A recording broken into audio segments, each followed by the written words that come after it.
maintenant au Market Movers dans le live TV Finance. Nous sommes ensemble jusqu'à 9h25 et nous retrouvons immédiatement en duplex Dorian Abadi, formateur en analyse technique. Bonjour Dorian. Bonjour Anne-Laure. Alors Dorian, qu'est-ce que vous avez repéré pour nous comme valeur qui se distingue ce matin à la Bourse de Paris? Je crois qu'on commence par Airbus qui a fortement monté hier dans le sillage de Boeing avec les bons résultats de Boeing.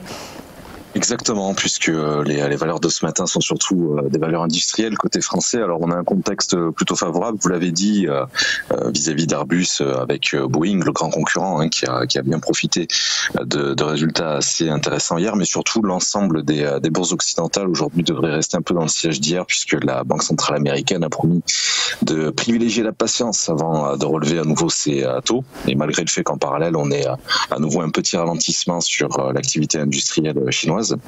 Donc le précédent objectif en fait que on avait vu sur votre antenne au niveau d'Airbus était fixé sur les 96,80 €, donc il a largement été dépassé.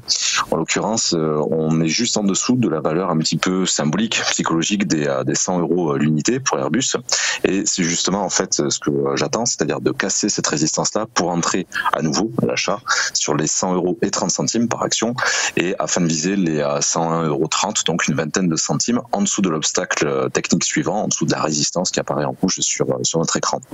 Alors ça correspond malgré tout avec deux informations toutes récentes de ces dernières heures. D'un côté, on a eu la compagnie japonaise HANA qui a annoncé donc mardi, il y a 2 jours, une commande de 18 Airbus A320 Neo pour presque 2 milliards de dollars. Donc ça, c'est vrai que ça nous a un petit peu soutenu avant les résultats même, on va dire, contextuels, notamment pour Boeing. Par contre, hier soir, le groupe a annoncé qu'il y avait un incident assez grave de cybersécurité dans sa division d'avions civils, et pour le moment, bon, il n'y aurait aucune conséquence sur les opérations commerciales. Donc ça reste quand même une petite information à surveiller au cas où elle devait se développer justement dans les prochaines heures.